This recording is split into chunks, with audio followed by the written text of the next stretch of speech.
Welcome to Success Blueprint. My name is Scott Hansen. I'm your show host. And this is the episode, and this is the show specifically where we get the opportunity to really interview some of the greatest thought leaders, greatest business execs, from corporate execs all the way to entrepreneurs and everybody in between. Some of the greatest thought minds in all the Midwest. And today is absolutely no exception. I'm really excited today. I get a chance to interview really an individual who has, over the last probably just several months, really piqued my curiosity and my interest. He's done some really amazing things in the entrepreneurial world, and not for a short period of time, for an extended period of time. So if you're taking notes, make sure to get out your pen and paper. This is going to be a real treat. And I get the opportunity today to interview Mr. Keith Aichele. Keith, welcome to the show. Thanks, Scott. Glad to be here. Real excited. Good. So on Success Blueprint, like I mentioned, we get a chance to interview some really great thought minds, and obviously with you here, it's no exception. So thank you for coming. I know you're a busy guy. And wanted to first start out, tell everybody a little bit about you and a little bit about your company, Misaic. Sure. So essentially, I have a company called Misaic, which is kind of where I stand today. But this started way back in early 2000. My real stint in entrepreneurship were really created successes. So in that time, I created a suite of companies. It turned into a suite of companies and eventually sold those companies. And what was really interesting to me was, while I was having great success, I saw a lot of other business owners struggling. Some made it through, some didn't make it through. And after I had reached this point of success where I was able to sell my companies and take some time off and figure out what's next, really decided that it was my calling to help other small businesses be successful as well. And so that's what really led me to form Misaic at the very start of it. Okay. And at that time, when I first got into that world of helping other business owners, one of the things that I realized that business owners struggle with is they can get lots of great advice. And there's so many bright people out there, a lot of successful people who know what to do and can help guide and coach, but they didn't have the tools to execute. And that was one of the big challenges. So back in the mid-2000s, I actually started building out a technology platform so that you could bring the tools to small businesses to help them implement all the strategies that you need for success. So it wasn't just about giving them advice, but giving them the tools in the direction to know how to be successful.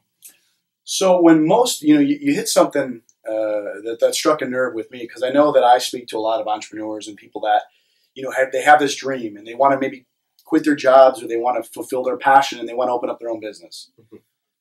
You've been building companies for 14 years now.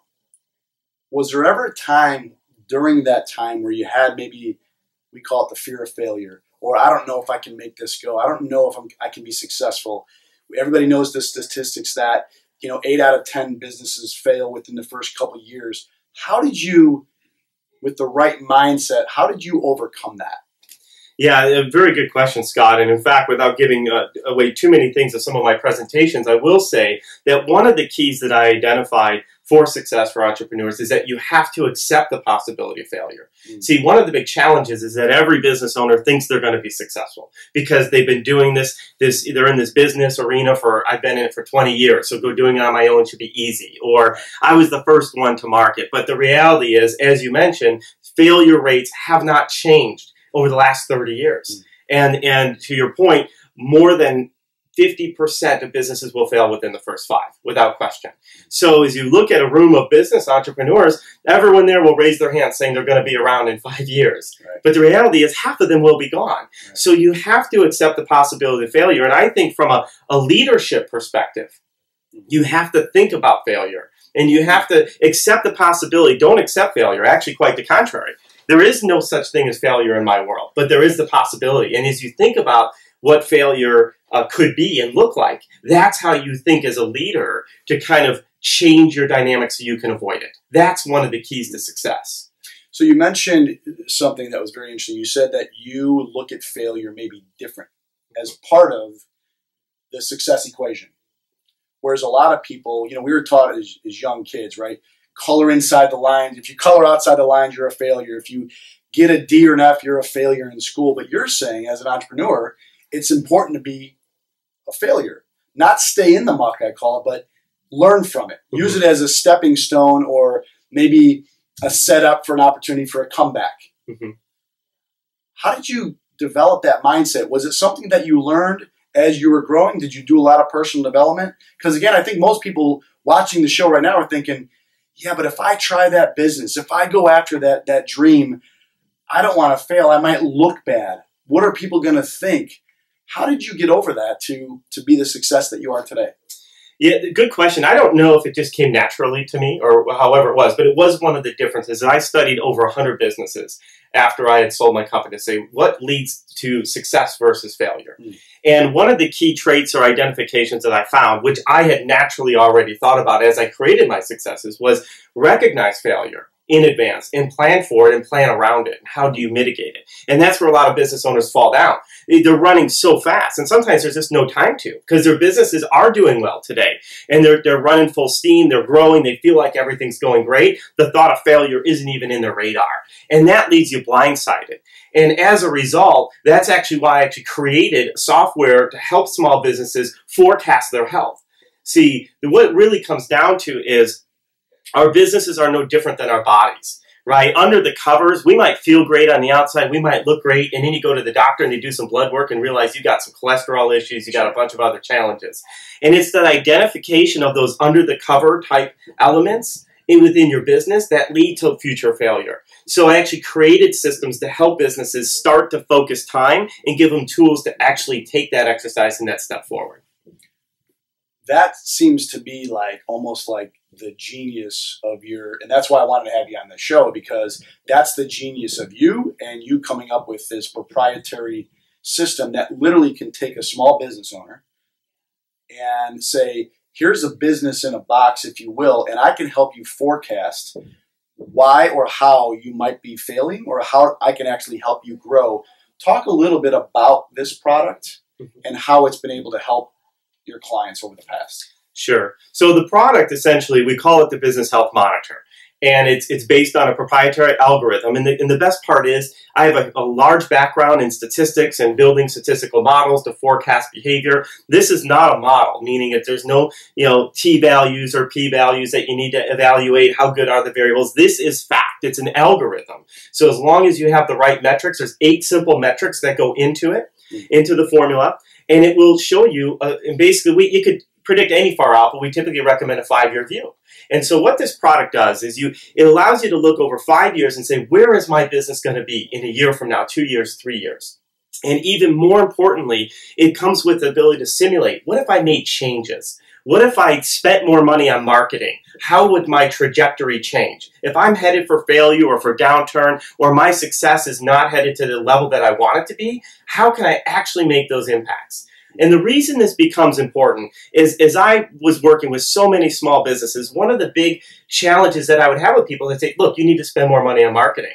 And their first response would be, I can't afford to spend money on marketing.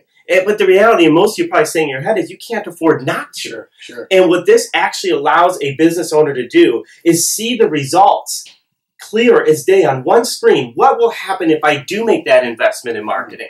And that helps get them over those humps that so many small business owners fail to do. And it's not just about marketing. It could be, how can I lower my costs? What if I increase my customer retention rate? Sure. What will happen? So what are the things to focus on that are going to change the overall health of my business? That's how you create long-term success. And what we've done and what we've built here with the software and this algorithm isn't even just for small businesses. It can apply to big businesses. And I actually talk about in the book that I wrote how big businesses are trying to do this today and leverage similar types of principles. So we're bringing the same types of mindset thinking that big corporations are trying to do to survive and making it available for the small business owner. Wow. And Ed, you talked about your book, Survive the Odds. Again, everything that you talked about is I had an opportunity offline to speak to you about your business. And I think, again, seeing you in action, you're a genuine person. You've obviously been there, done it. You have clients that you've helped. What's the one thing that the clients come back to you saying, in the beginning, maybe, you know what, Keith, I don't know, like you said, I could spend money on marketing. I could barely, hold my nose above water right now. You want me to go spend more money.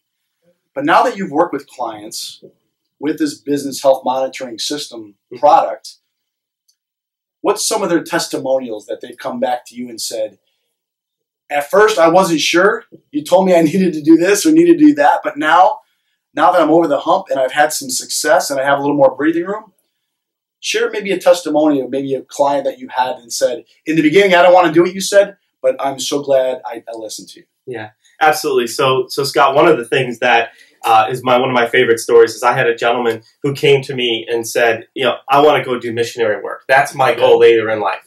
He had bought into a small business, almost like a franchise, if you will. So thinking he had all the processes and all the steps in place, and he came to me and asked for some guidance. And one of the first things I looked at and noticed is, which is true of most businesses, is he didn't have the systems and processes in place to actually run the business and have it scale. And that's one of the other things we do at Misaic is help business owners flip I call it the pyramid shift, where basically the business relies on the owner and everything sits on top of the owner's shoulders. So you think of a big pyramid, it's all being held up by the one owner on the bottom. Right. And so the shift is switching that so that the owner's at the top, enabling you to step back and do whatever it is that you want to do in life. But once you have that and you build this sound foundation, you have to know where you're going. And that's where the analytics come into play and understanding now that I have a good solid system, how do I make sure I understand how healthy it is? How do I make sure I understand my customers and ensure that I keep the customers going in and out? So this gentleman, Bill, had come to me and said, I want to create a business such that I can sell it or find some way to retire on it and go do missionary work. So he said to him exactly that. You've got to think differently. Right. We've got to focus on customers. We've got to get to pyramid shift for you. And what happened was it took a while, as it always does. And one of the hardest challenges with anyone in this is change, right? People, the biggest fear they have besides public speaking is change. Sure. Right? Some people would rather die than do public speaking. Many people would rather give up their business and actually change. So that's one of the big challenges. So getting through that hurdle with Bill took a few months to actually get through. But his words, as we would meet, he'd say, every time I meet with you, I think I've got my house figured out, and you blow the walls down, and it's even bigger, and it's even bigger. And that all comes into this idea of really understanding where you're going to grow. So Bill, we spent some time, and within about 3 to 4 years, his business was running so smoothly that he was able to actually sell his business. And today, he's actually off in California in missionary school, planning to spend the rest of his life with his wife, as they're now both retired, doing missionary work all across the world, wherever that may take them. What an amazing testimonial.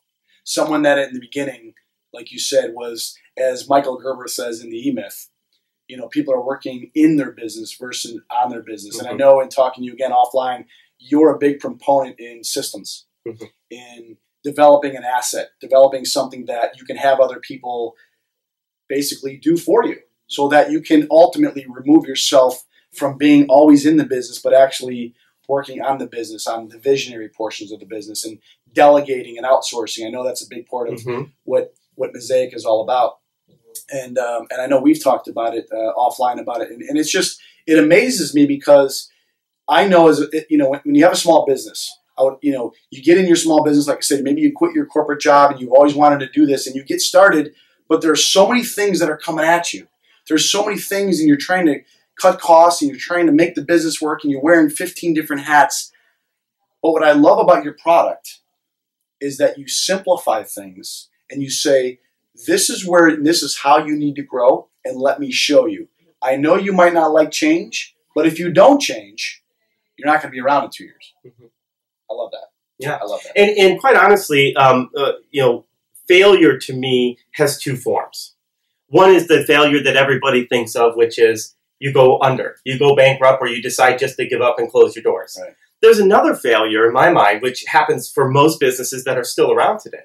They fail to really reach their full potential, right? They fail to make the changes, and they say, I can do this on my own. Maybe you can. Maybe you can survive and pay the bills and even have employees and maybe be in multiple states. But where's the real potential for your business? So that's a lot of the key to success.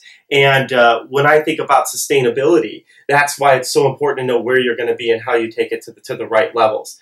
Because ultimately, sometimes people close their doors because they're just burned out. They did have success. They did get their business running for 10, 15 years. And then they want to retire because they're just so tired of going into work every day, which 10, 15 years ago felt great because they were on their own. 15 years later, they feel like they have a job. The only difference is they get to determine when they're fired. Right? So, Man, we can talk all day about this. I want to shift gears just for a second and talk. I know that you're a big proponent in associating yourself with people that are playing up. I always talk on the show about the importance, whether you're a small business owner or a mid-sized business owner, whether you're an executive at a company, it's important to be playing up in business. Meaning, I'm a golfer. I'm not very good, but I like to play a lot of golf. I don't play enough, but I'd rather play with someone that shoots better than me or that maybe the same versus I'm shooting 10 or 15 strokes better. Let everybody know what that looks like for you in terms of associating yourself, networking with people that are playing at a high level so that maybe they can take some ideas and maybe not only just take some ideas and run with them, but also surrounding yourself with people that are giving you the thumbs up like, yeah, man, you can do it. Your accountability association is what I call it. Yeah, great point. So absolutely, Scott, I believe, as many, you've probably heard other people say, many successful people, you want to be the least knowledgeable person in the room. You want to watch and hang out with people that are so much well above you in the game because you will learn from them. I've been fortunate enough to have great success. I travel all around the nation speaking, clients all over the country. I've got a team of people, but I try to focus my time attending events with people that are billionaires. And that reason is you watch what they do, you learn what they do, and you apply those. Even if you can gain one little nugget, sometimes it only takes one little thing that you pick up on to change your whole direction. And so few things along those lines is find people to connect with that are elevated way above you because they will help you get there. And that's one of the things that I found, at least most of the people that I found at that level do want to help people. Sure. They truly do. And they have the time to. That's the best part. Right. And so find those people because they will give you some thoughts, some guidance, and often, mostly times for free. And then that will help you start to see, and then you'll grow and you'll get smarter. And then as you grow, people will see you growing and they'll want to help you more. It's like it's a snowball effect. It really is.